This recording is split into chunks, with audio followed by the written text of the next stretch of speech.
Today, I will be learning 3 butterfly knife tricks from easy, medium, and hard, starting off with the basic open. Next, we have the Zen rollover. And finally, the hardest trick, the Helix. Now, as someone who has never touched a butterfly knife in their life, I'm certainly not going to start with a real one. This is just a practice blade. There is not a sharp edge on it. I like my fingers, so let's get started. Here is the beautiful knife we will be working with today. Found it on Amazon for about $8. Every knife has a bite handle, blade, and safe handle. The first trick is real simple. Start with a knife in your hand like this. You're gonna flip the safe handle down, opening up the knife.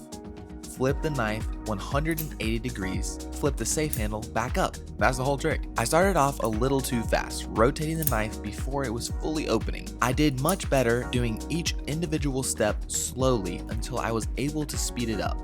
Sometimes I would even throw it back on myself when closing the knife. Once I got the hang of it, I was able to open and close the knife in a very fluid motion. You can see how I'm doing 2 tiny circles with my wrist, eliminating that robotic movement. Speed came naturally after that. Now to the Zen rollover. You want to hold the knife by the bite handle. You're going to give a quick side flick motion to swing the safe handle around your thumb. Once you catch the safe handle, you're going to do a wrist pass, which is twirling the knife in a circular motion and catching the bite handle on the other side. At first, when trying this, I was just throwing the knife on the ground every single time, and it was extremely annoying. I could not catch the safe handle to save my life. To make sure I knew what I was doing, every now and then I would slowly map out the trick using my other hand. I would even get this wrong from time to time. I was finally starting to see some progress and getting the knife around my thumb, but I couldn't quite get the wrist pass to complete the trick.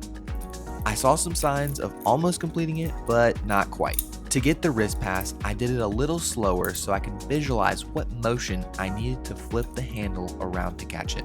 This really helped because on the very next one, I got it. It's amazing how different these tricks look in slow-mo versus real speed. Now, on to the hardest trick, the Helix. For this trick, you want to start off holding the knife like we are about to do a Zen rollover. You want to throw the safe handle around your thumb, but this time, instead of going into a wrist pass, you need to drop the bite handle down, put your pointer finger between the bite handle and the safe handle, and flick it in a counterclockwise rotation. Once the safe handle comes around, you want to form an OK symbol with your pointer finger and thumb, keeping the momentum. You will complete the trick with a full Zen rollover, which is going around your thumb, catching the bite handle, and completing the wrist pass. Starting this trick was hard.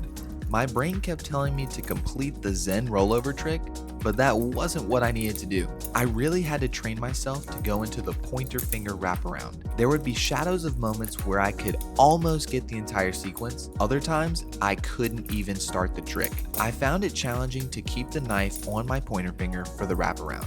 When I did manage, I would just end up catching the whole knife instead of the safe handle. It's a good thing this wasn't a real knife, or I would have cuts all over my hands and arms. Funny enough, I actually sat down at the end of this because of how many times I was dropping the knife, and I accidentally threw the knife into my shin and drew blood with no blade. I know, very skillful. The ground was a much better idea though. It wasn't as far for the knife to fall, and I didn't have to keep bending over to pick it up every time. I was continuing to struggle with the second part of the trick, where I would almost get it, but nothing concrete to prove I knew how to do it. I had tried so many times, my thumb was getting sore from the metal wrapping around it so many times. Finally, I was able to put together the whole sequence, but it wasn't elegant at all. And then I threw the knife into myself trying to close it. I started to get the hang of it, still not elegant, but I was getting there. After a lot more practice, I put together the entire sequence and it looks pretty good. Slow-mo is rough to watch, but also really cool at the same time to analyze what I can improve in the future.